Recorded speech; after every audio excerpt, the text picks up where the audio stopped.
Vamos a pasar a la palabra. Vamos a pasar a la palabra. Estoy bien emocionado hoy con la palabra, así que espero que ustedes terminen igual de emocionados que yo. Estamos hoy al final de nuestra serie sobre la parábola del hijo pródigo.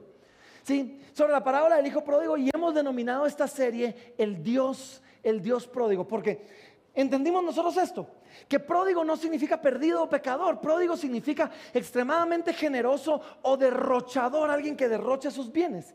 Y en ese sentido, en esta parábola hay dos pródigos: un hijo pródigo que derrochó sus bienes viviendo perdidamente, y un padre pródigo que derrochó sus bienes dándole la bienvenida a su hijo que lo había deshonrado. ¿Sí? Y entonces hemos estado celebrando eso. Y yo no sé de ustedes, ¿cuántos han venido a varias o cuántos no se han perdido ninguna semana de esta serie? Quiero ver. Ok, miren esto. Yo no sé de ustedes, pero a mí me ha pegado durísimo esta serie. A mí me ha arrastrado por todas partes de esta serie por varias cosas. Primero, por el entendimiento de que esta serie, de que esta parábola del hijo pródigo, o que conocemos como el hijo pródigo, realmente se trata no del hijo que se va, ni siquiera del hijo que se queda.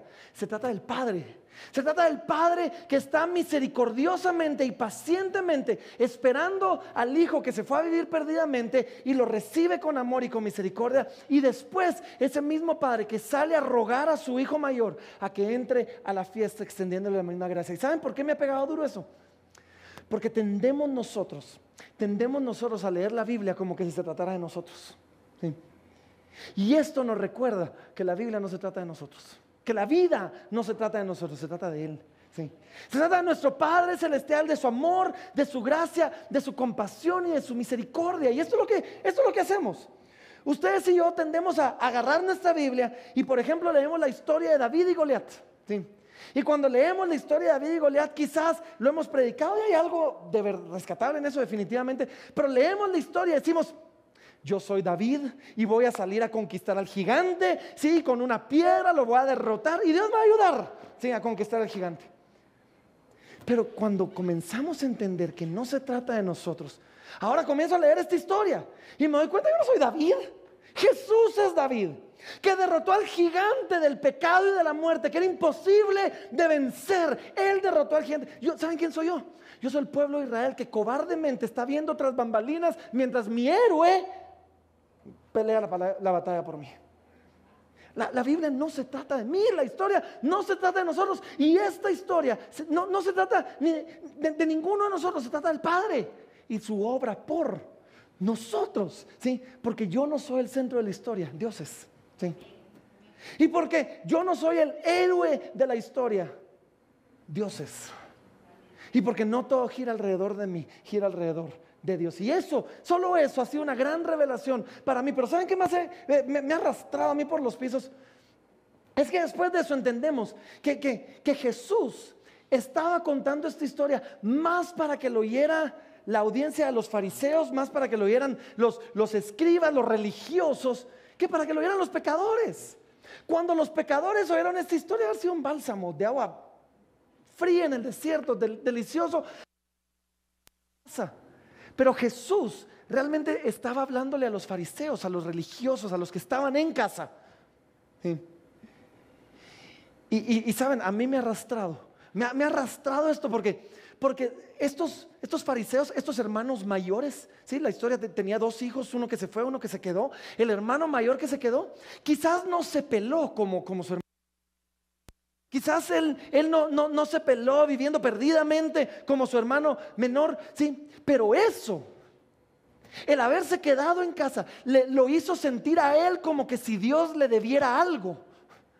Y entonces puso en su corazón una actitud como decir: Señor, yo te he obedecido, ahora tú tenés que hacer lo que yo te digo. Y se nos olvida a nosotros que no es por eso que obedecemos. Obedecemos por amor, no por tratar de manipular a Dios. Pero muchos de nosotros, me incluyo, de verdad me incluyo en esto. Muchos de nosotros, a veces nuestra obediencia no es por amor o por gratitud, es por temor o por conveniencia. Porque creo que si obedezco, Dios va a hacer lo que yo pido.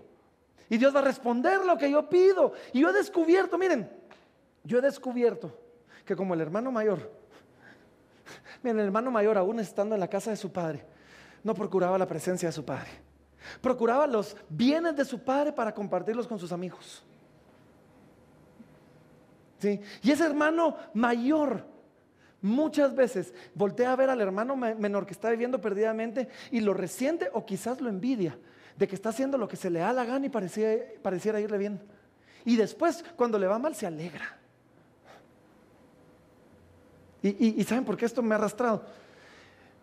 He encontrado en mi corazón mucho más hermano mayor de lo que me gustaría. Mucho más hermano mayor de lo que yo pensé que había superado muchas de estas cosas y me doy cuenta todavía lo mucho que el Señor tiene que hacer en mi corazón. Y estoy seguro con el corazón de muchos de ustedes. Y la semana pasada entendimos cómo muchos añoramos algo que ni siquiera sabemos qué es. Y entendimos de dónde viene esa añoranza, de dónde viene ese deseo. Y viene porque tú y yo somos exilados espirituales, echados del jardín del Edén por el pecado de Adán, añorando regresar a algo que quizás ni siquiera conocemos, pero con ese vacío en nuestro corazón, tratando de llenarlo. Y muchos se han ido al mundo a tratar de llenarlo, muchos se han ido a un montón de lugares tratando de llenar ese vacío. Y vimos como Cristo se exilió a sí mismo del cielo, de la presencia de su Padre, tomando nuestro pecado para darnos un camino de regreso a casa. Así que, wow, a mí esta serie me ha tenido increíblemente movido por el Señor. Pero hoy que estamos terminando, vamos a terminar con algo maravilloso. Y hoy vamos a terminar con la celebración, con el banquete, con la fiesta, con el banquete del Padre que Él da generosamente, derrochando lo mejor que tenía para darle la bienvenida a ese hijo que se había ido a vivir perdidamente. Y es que en el contexto de esta historia, ¿sí? y en la vida en general, ¿sí? En el contexto de esta historia habían 3 parábolas. Jesús no contó una, contó 3 parábolas. Y en esas 3 parábolas habían por lo menos 2 cosas en común que cada parábola tenía. En todas algo se había perdido. Y en todas había una celebración cuando ese algo se había encontrado. Entonces déjenme leerles el contexto, porque mírenlo aquí en Lucas capítulo número 15. Lucas capítulo número 15, versículo número 7, la parábola de las 100 ovejas, de la oveja perdida, nos dice así, dice: os digo que así, cuando la oveja regresa, habrá más gozo en el cielo por un pecador que se arrepiente que por 99 justos que no necesitan de arrepentimiento. Después, el versículo número 10, vemos nosotros que Jesús dice así: aquí se había perdido una moneda y la mujer le da cara vuelta a la casa para encontrar la moneda, y cuando la encuentra dice: así os digo que hay gozo delante de los ángeles de Dios por un pecador que se arrepiente. Y después llegamos a la parábola, ya no le llamo yo la parábola del hijo perdido, del hijo pródigo, le llamo yo ahora la parábola de los 2 hijos perdidos. Sí, porque vemos que los 2 estaban igualmente perdidos. Sí. Y vemos nosotros esta necesidad del Padre de hacer una celebración. Así que acompáñenme a leerlo. Lucas capítulo número 15, versículo número 22. En nuestra parábola esto es lo que dice. Dice: pero el padre, el hijo acaba de regresar, el padre salió a abrazarlo, lo recibe en casa. Dice: pero el padre dijo a sus siervos: sacad el mejor vestido y vestidle, y poned un anillo en su mano y calzado en sus pies, y traed al becerro gordo y matadlo, y comamos y hagamos fiesta, porque este mi hijo muerto era y ha revivido, se había perdido y es hallado. Y comenzaron a regocijarse.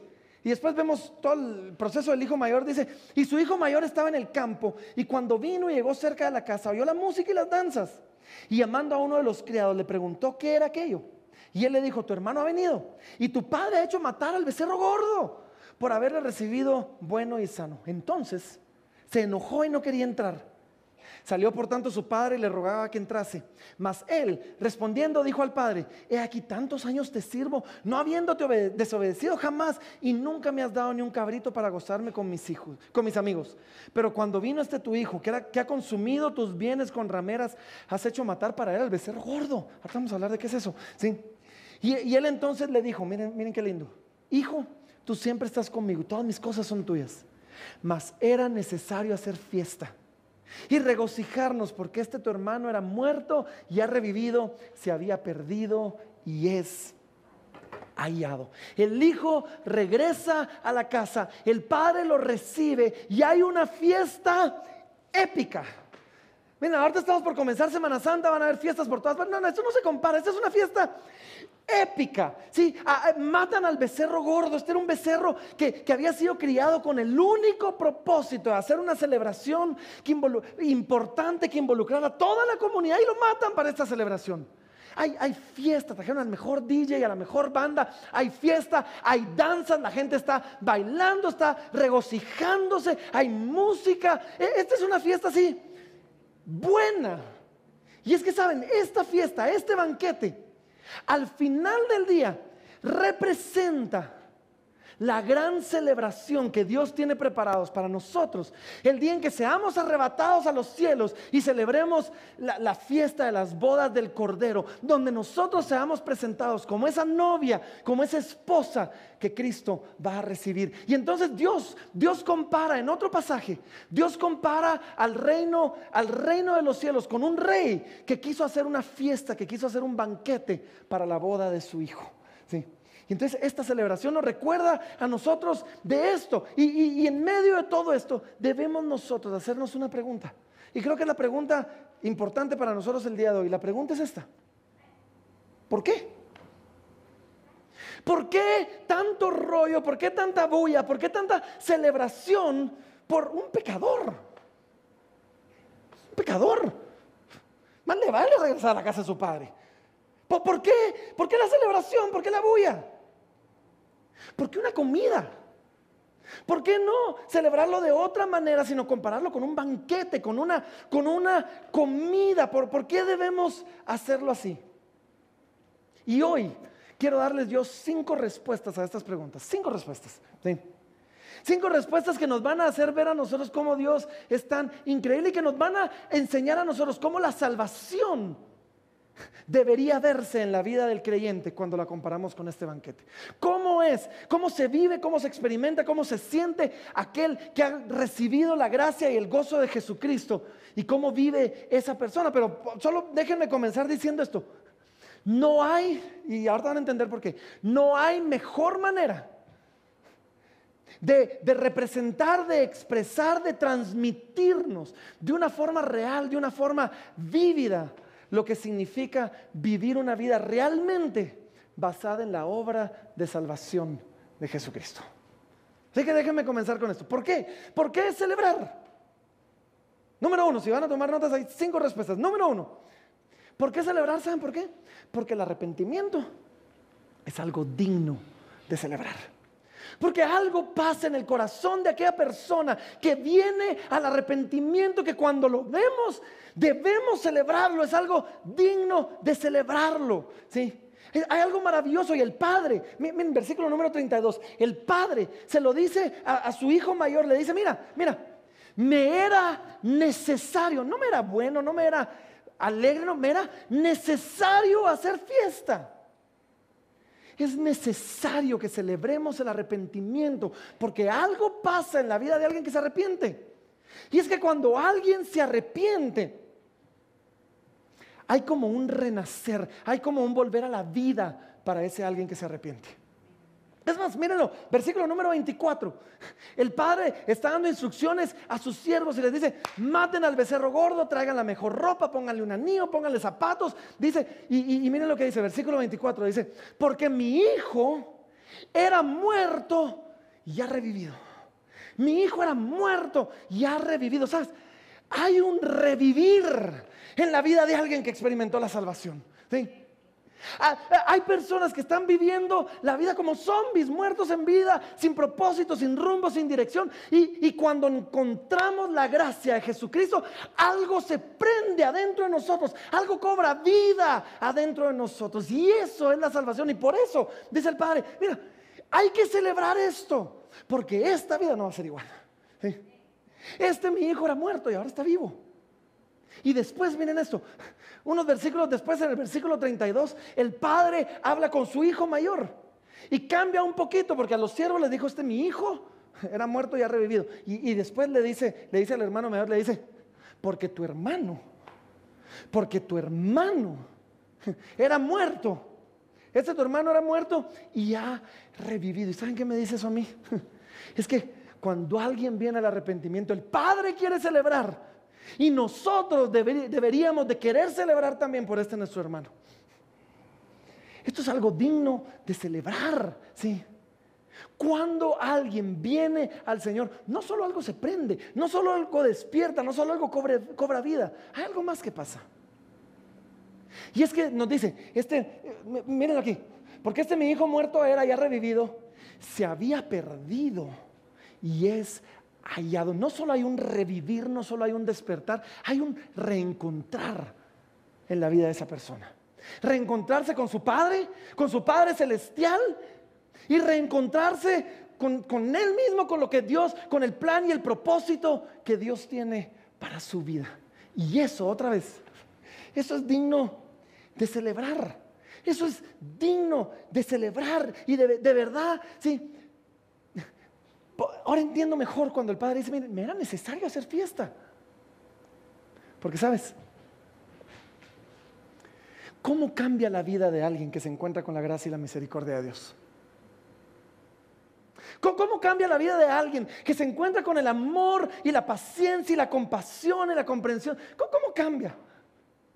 Si tú y yo comprendiéramos, aunque sea un poco, de la vida y del propósito que alguien recibe cuando encuentra el amor y la misericordia de Dios, quisiéramos celebrar también. Les garantizo que celebraríamos también. Que si tú y yo entendiéramos un poco del gozo y de la libertad que viene cuando nuestras ataduras son rotas, rindiéndonos delante de Cristo, quisiéramos celebrar también. Si tú y yo entendiéramos un poco de lo que le pasa a aquel que no encuentra a Cristo, de lo que sería una eternidad sin Cristo, de lo que sería una eternidad apartado de Dios, de lo que es la condenación para aquel que conociendo al Padre le ha negado y lo ha rechazado.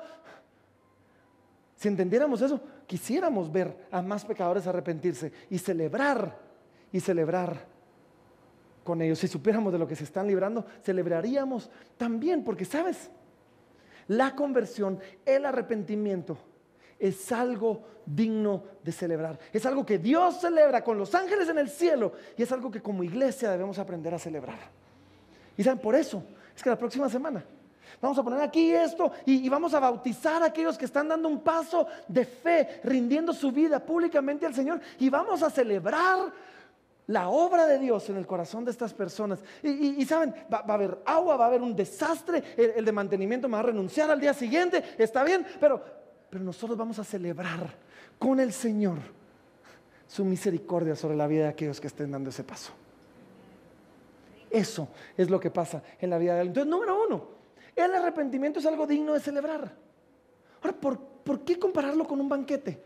¿Por qué comparar la salvación, el caminar con Cristo, con un banquete, con una comida, con una celebración alrededor de una mesa? Hay 4 razones y déjenme decirles estas. Y estas son, espero que a ustedes les haga tanto clic como a mí. Número 1, es que la salvación, el caminar con Cristo, es algo experimental.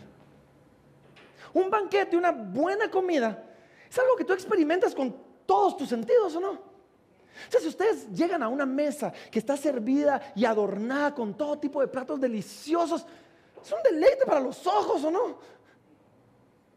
Y cuando ustedes se acercan por ahí, sí, hay algo que nos llama. Es más, muchos restaurantes tienen esa estrategia. Ponen ventiladores sacando el olor de la comida y la gente va pasando por ahí en el centro comercial y dígame,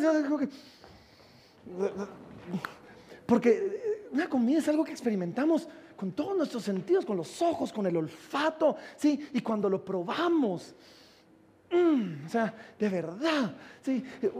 Darle una mordida, un pay de limón, o sea, así con helado, es algo digno de adoración a Dios. O sea, mueve nuestros sentidos a adorar al Padre cuando lo experimentamos con todo nuestro ser, ¿sí? O sea, el oído, el estar compartiendo la mesa con otros, deleitándonos yo siempre le decía a Carol, a mi esposa, le decía, me encanta oírte comer. ¿Ustedes oyeran comer a Carol? Yo decía, me encanta, porque lo experimentamos también con el oído. Y para algunos, yo trato de no, pero dependiendo de las comidas, para algunos es un deleite del tacto, ¿sí? Algunos, sí, yo trato de no comer con las manos, pero para aquellos que les gusta, es algo que experimentamos con todo nuestro ser. ¿Y cuál es el punto de esto? Es que la salvación, nuestro caminar con Cristo, no debería ser algo solamente filosófico, no debería ser algo solamente intelectual, donde entiendo la propiciación sustitutiva que Jesús hizo en la cruz. No, gloria a Dios por eso. Es algo que experimentamos. La salvación es algo que experimentamos con todo nuestro ser, porque ustedes lo saben. Es diferente que nos digan que un restaurante, que una comida, que un plato es exquisito, que realmente probarlo. Y es diferente que nos hablen del amor y la gracia y la compasión y la misericordia de Dios, que realmente experimentarla. Y Dios, comparando la salvación con un banquete, lo que nos está diciendo es: vengan, prueben, coman, disfruten de la salvación, de la misericordia de Dios. ¿Sí? Porque ustedes saben esto. ¿Sí? Aquel que esté experimentando la soledad, aquel que quizás vive solo, que quizás vive en un país extraño, que esté experimentando lo que es la soledad, no basta con intelectualmente entender que Dios está ahí. No, hay algo que pasa cuando él puede experimentar, sentir, palpar la presencia de Dios acompañándolo en medio de la soledad. Eso es lo que yo creo que Dios quiere para nosotros. Aquel que quizás está cargado con culpa, con vergüenza por cosas que ha hecho, por su pasado. No basta solo con entender filosóficamente que Cristo llevó nuestras culpas en la cruz. Eso es importante. Pero hay algo que pasa cuando él experimenta ese peso que se le quita de los hombros y esa misericordia que nos baña completamente. ¿Sí? Aquel que está ansioso. Aquel que está ansioso porque no sabe lo que depara el futuro, porque está en una situación difícil. Le podemos decir muchas veces que no se preocupe. Pero hay algo que pasa cuando experimentamos la paz que sobrepasa todo entendimiento, que viene de aquel que ha conocido personalmente al Dios que controla toda la historia. ¿Por qué lo comparamos con un banquete? La comida se experimenta con todos los sentidos. Y la salvación, el caminar con Cristo, está diseñado a ser experimentado con todos nuestros sentidos. Sí, estamos de este lado de la eternidad. Y aquí vamos a experimentar en parte y vamos a ver en parte. ¿Sí? Y esa experiencia va a ir y venir dependiendo de qué tanto busquemos a Dios en oración, en su palabra. Pero sabes, yo creo que hay una razón por la que Jesús habló con una iglesia y le dijo: has hecho todo bien, pero has dejado tu primer amor. Arrepiéntete, regresa. Quiero que experimentes todos los que hemos comenzado en Cristo sabemos lo que es caminar por fe y decir: yo lo único que necesito es oración y el Señor va conmigo y ahí voy, el mundo contra mí. Aquel que experimentaba ese primer amor lo entiende, y por eso es que Dios le dice: necesito que regreses, que experimentes esto, porque mi salvación no es solo para que la entendas, para que la vivas. ¿Por qué lo comparamos con un banquete? Número 2. Lo comparamos porque un banquete es algo físico. O sea, comer es una actividad muy física, es material. Y la salvación, y esto es algo que a veces nos cuesta entender, la salvación también es material. Jesús no vino solo a morir por nuestros pecados y por nuestra alma, vino a redimir nuestro cuerpo también. Y cuando vemos nosotros que Dios compara la salvación con un banquete, que como, que pruebo, que experimento, que me alimenta físicamente, yo comienzo a entender algo. Y es que a Dios también le importa lo físico. Y a Dios también le importa lo material. Hay una razón por la que Dios nos enseñó a orar: danos el pan de cada día. ¿Sí? A Dios le importa lo físico, ¿sí? Y muchas personas a través de la historia han cometido el error terrible de creer que a Dios solo le importa lo espiritual. Y se han formado sectas horrorosas a través de la historia, el gnosticismo y muchas otras cosas, donde lo espiritual es importante, lo natural no, y entonces solo nos enfocamos en esto. No. El ministerio de Jesús es una demostración de que a Dios también le importa lo material. Porque sabes, Jesús no vino solo a predicar el evangelio. Él vino a sanar enfermos. Él vino a resucitar muertos. Él vino a alimentar multitudes que no tenían nada que comer. Y eso nos enseña a nosotros, ¿sí? Que a nosotros nos debería importar también eso. Que no hay problema con acercarme delante de Dios y decirle: Señor, quiero que me sanes, quiero que proveas para mí, quiero que proveas para mi hermano, para mi hermana. Porque no es menos espiritual pedir por algo natural, por algo físico. El problema es que los hermanos mayores de la historia están demasiado ensimismados y se sienten demasiado superiores como para preocuparse por las necesidades de otros. Y los hermanos menores de la historia son demasiado egoístas para preocuparse por las necesidades de otros. Pero Dios nos llama a algo mejor. Es más, déjenme leerles una cita del libro que hemos estado leyendo. Tim Keller lo decía así, decía que los milagros de Jesús, cuando Jesús hacía un milagro, no eran tanto una ruptura del orden natural, sino la restauración de ese orden. Cuando Jesús hacía un milagro, no era así como que va a ser una excepción, no, era una demostración del corazón de Dios diciendo: esto es lo que yo quiero para ustedes. Y que aunque no lo experimentemos completamente en este mundo, sí vamos a experimentar partes de eso, porque a Dios le importa tanto lo natural.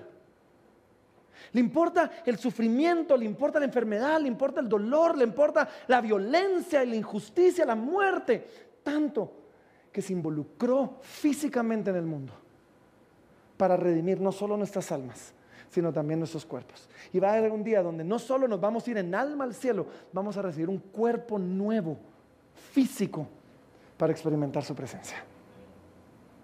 ¿Por qué lo comparamos con un banquete? Porque la salvación también es material.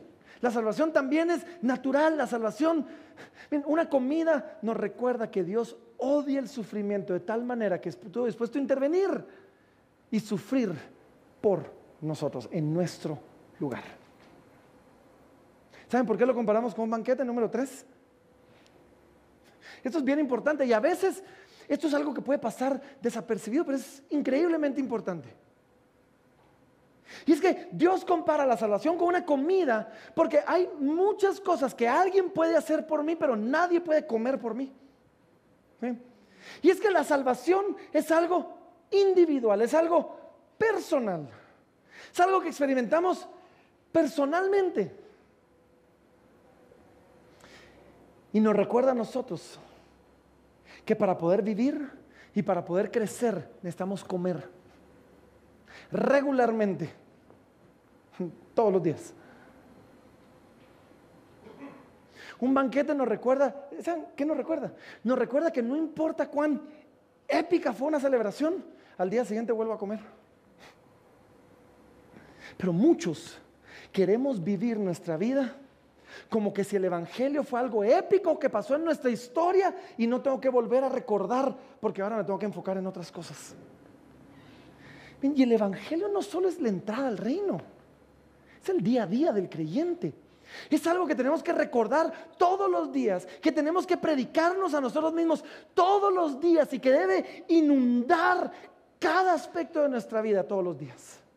Déjenme darles unos ejemplos, porque parte de esto nos recuerda que debemos comer todos los días de la palabra, recordarnos el evangelio todos los días, predicarte a ti mismo el evangelio todos los días. Solo miren esto. Piensen, quizás hay alguien que dice: yo quisiera ser más generoso, pero algo que me detiene. Solo piensen en esto. De primero tenemos que identificar qué es lo que te detiene, y esto es lo que pasa. Para muchos el dinero, el tener dinero, les da varias cosas. Primero, les da un sentido de aceptación y de respeto, de ser bien visto ante la comunidad. Entonces, si yo tengo, me van a ver bien. ¿Sí? Segundo, para muchos el dinero nos hace sentir que tenemos el control. Yo tenga tanto en el banco, yo tengo control de mi vida. Y el dinero quizás nos da una falsa sentido de seguridad del futuro. Estoy tranquilo porque tengo suficiente. Y entonces nos aferramos a él. Y una vez identificamos eso, ¿qué es lo que tenemos que hacer si alguien quiere ser más generoso? No tenemos que manipularlo. Sí, podemos pasar un video de un niño hambriento, llorando, desnutrido, y algunos van a responder en generosidad. Sí, podemos ofrecer, qué sé yo, Que Dios va, mientras más grande es el billete, más grande va a ser la bendición. Podemos ofrecer, pero el apóstol Pablo no fue eso lo que hizo.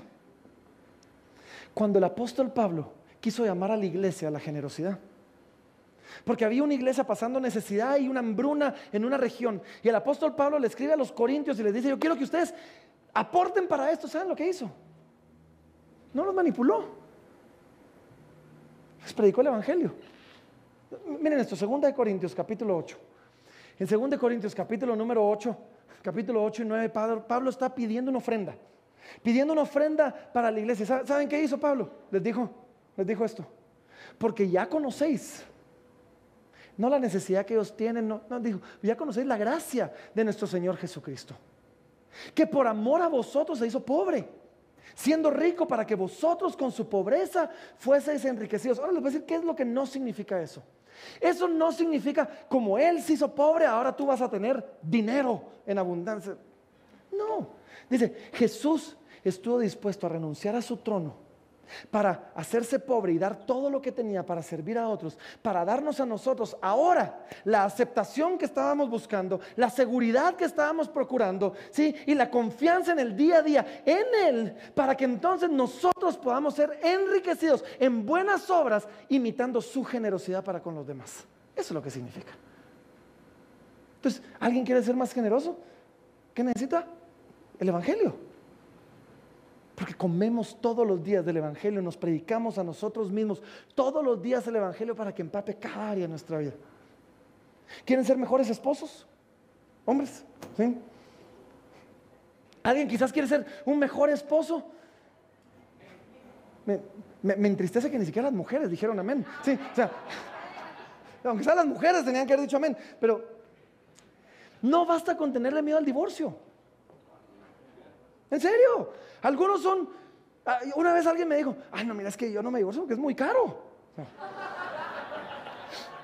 Pensar en mantener dos apenas me alcanza para una.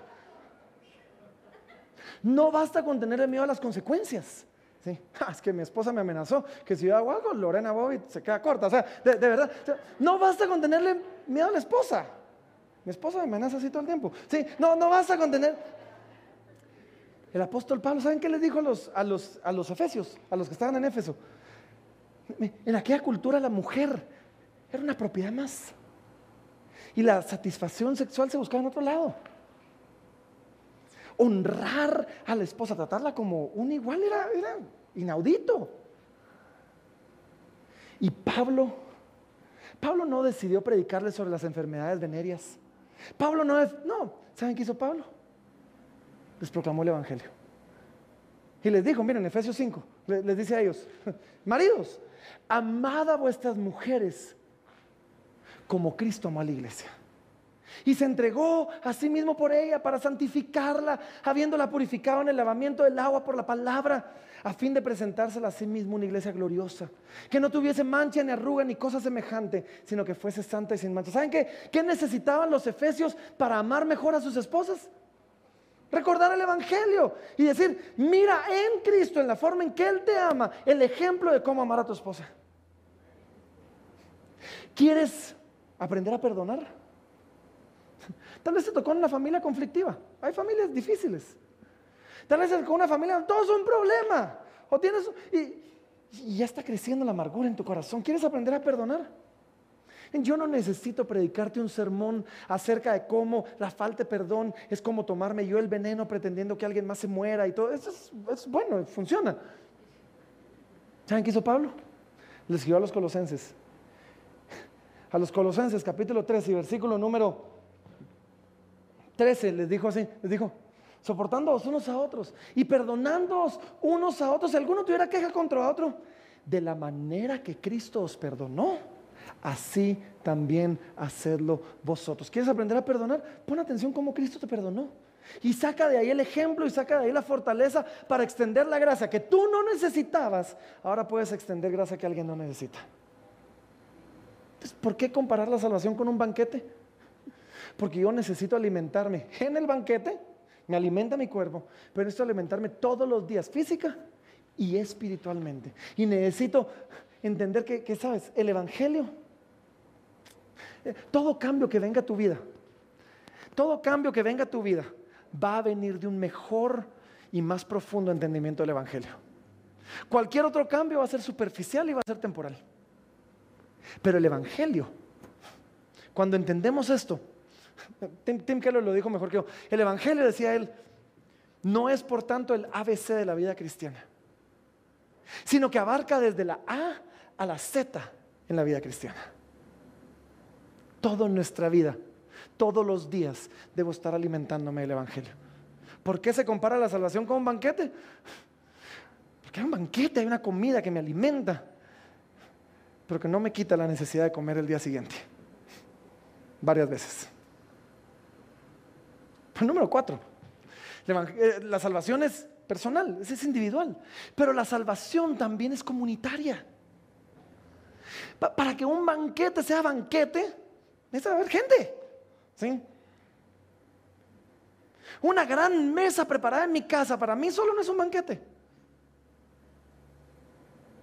Un banquete involucra a otros. En muchas culturas el comer con alguien era extenderle, era una señal de aceptación o el conceder, el extender nuestra amistad a ellos.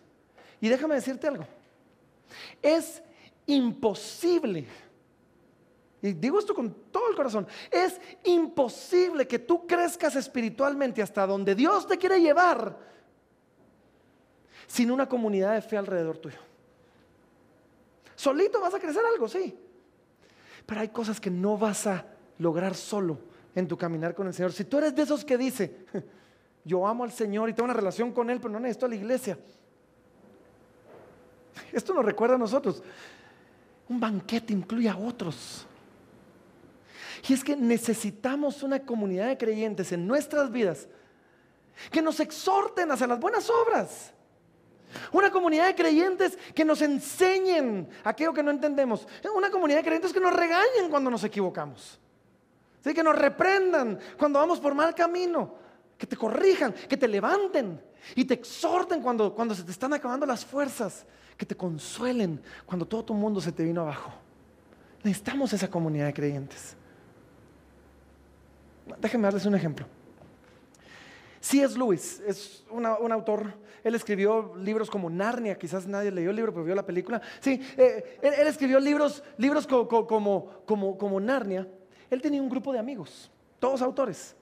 Se llamaban los Inklings, así se llamaban ellos. Entonces se reunían regularmente a compartir sus vidas.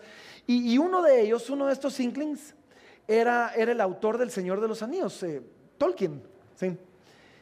Y eran amigos, y tenían otro amigo que se llamaba Charles Williams, también era un autor.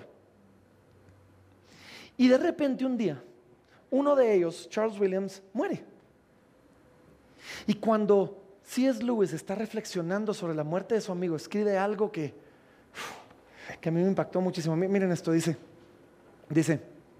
no está en la pantalla, solo pónganme atención, dice, en cada uno de mis amigos hay algo que solo otro amigo puede mostrar plenamente. Por mí mismo, decía él, no soy lo bastante completo como para poner en actividad al hombre total. Necesito otras luces, además de las mías, para mostrar todas sus facetas.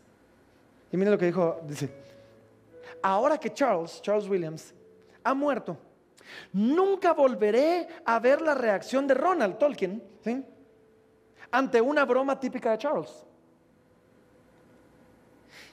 Lejos de tener más de Ronald al disfrutarlo solo para mí, ahora que Charles ha muerto, tengo menos de él. Y es que para conocer bien a alguien necesito de alguien más. Porque alguien va a sacar en Pío, a través de su relación, algo que yo no conozco de Pío y que yo no saco de Pío. Y cuando yo vea lo que ese alguien hace en Pío, conozco mejor a Pío. Déjenme darles un ejemplo más real. El día de ayer, ¿sí?, el día de ayer fuimos invitados a una piñata en la mañana. Era un desayuno de piñata. Terminó la piñata, seguimos hablando, nos mudamos a la casa, fuimos a almorzar. De repente al final de la noche los niños estaban cenando, ¿sí? Mi hermana entra en algún momento y le digo, si esta es la sobremesa del desayuno, ¿sí? Pasamos todo el día ayer con los Fernández, ya tienen suficiente de nosotros. Sí, pero ¿saben qué? En medio de todo eso, pues la conversación fue bien variada. O sea, hablamos de todo. Pero en medio de todo eso, Samuel de repente comenzó a contar algunas cosas que Dios había hecho en su corazón, en su vida, cosas que Dios le había revelado. Al ver y escuchar lo que Dios había hecho en Samuel, me hizo conocer mejor a Dios. Me hizo anhelar más de Dios al ver la relación de Dios con Samuel. ¿Y tú? Lejos de una comunidad, no vas a conocer plenamente a Cristo. Porque vas a conocer facetas de Cristo que nunca experimentarías si no fuera porque ves cómo Cristo tiene una relación con Jorge, con Mónica, y lo que Él hace en ellos te va a ayudar a conocerlo a Él mejor. Necesitas a una comunidad para conocer a Cristo. Cuando alguien aprende, cuando alguien comprende, cuando alguien experimenta algo sobre Cristo, me va a permitir a mí conocer, aprender y experimentar a través de ellos más de Cristo. Y un banquete nos recuerda a nosotros eso. La salvación es algo individual, nadie puede comer con mí, pero la salvación es algo comunitario también. Necesito a otros para experimentarla plenamente. Entonces Dios, Jesús, en esta parábola termina esta historia con un banquete glorioso. Matan al becerro gordo, ¿sí? Traen la música, hay fiesta, hay celebración, y nos muestra ahí cómo es la vida de un creyente que ha experimentado la gracia y la misericordia de Dios. Y nos muestra algo más, y es que en un banquete se nos recuerda a nosotros que lo bueno, lo moral, lo justo puede ser alegre. Algunos aquí en algunos momentos de nuestra vida hemos confundido las cosas y creemos que la santidad es igual a seriedad. Entonces, como están en proceso de santificarse, ya ni siquiera se ríen. ¿En serio? Alguien cuenta un chiste. Sienten que se ríen muy recio, van a ser menos santos.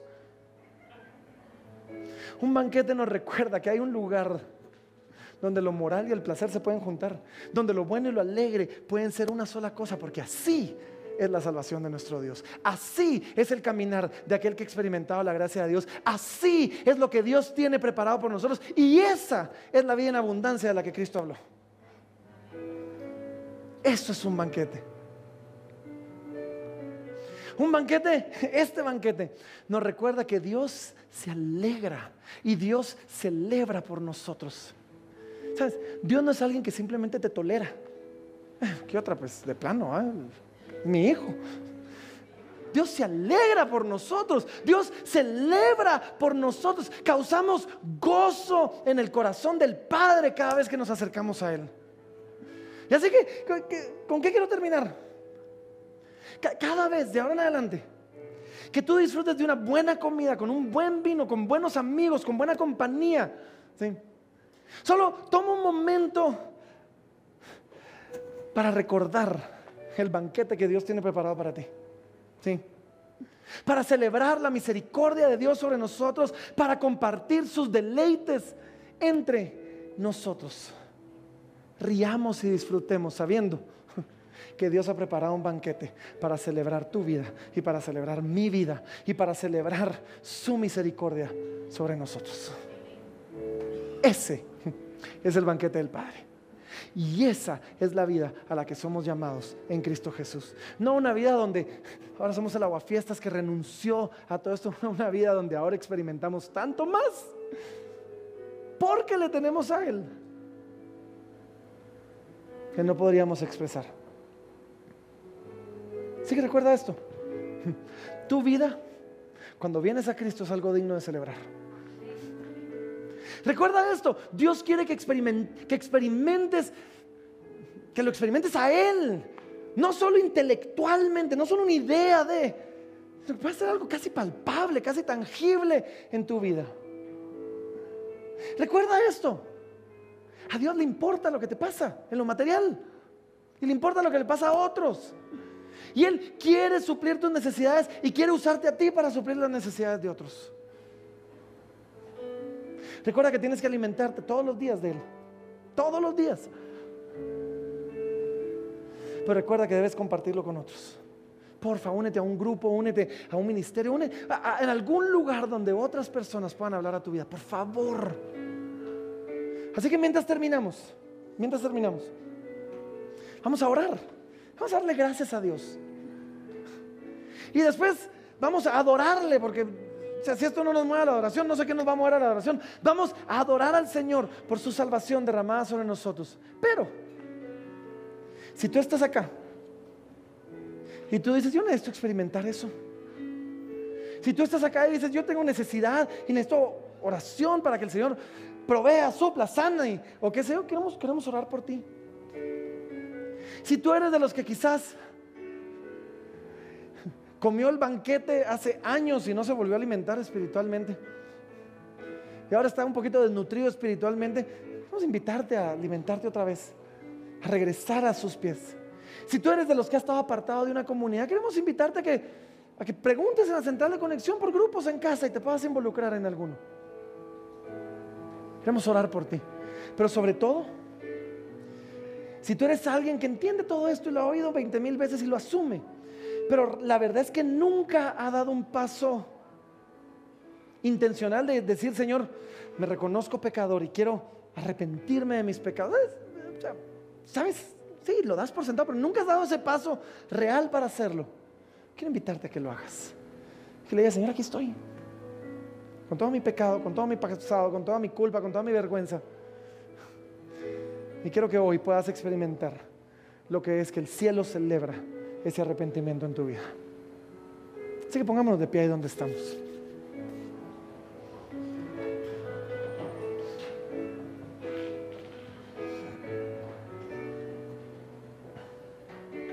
Y vamos a orar y vamos a adorar. Y si tú necesitas oración, si tú quieres dar ese paso de fe, yo te voy a invitar a que vengas aquí. Aquí están algunos de nuestros ancianos.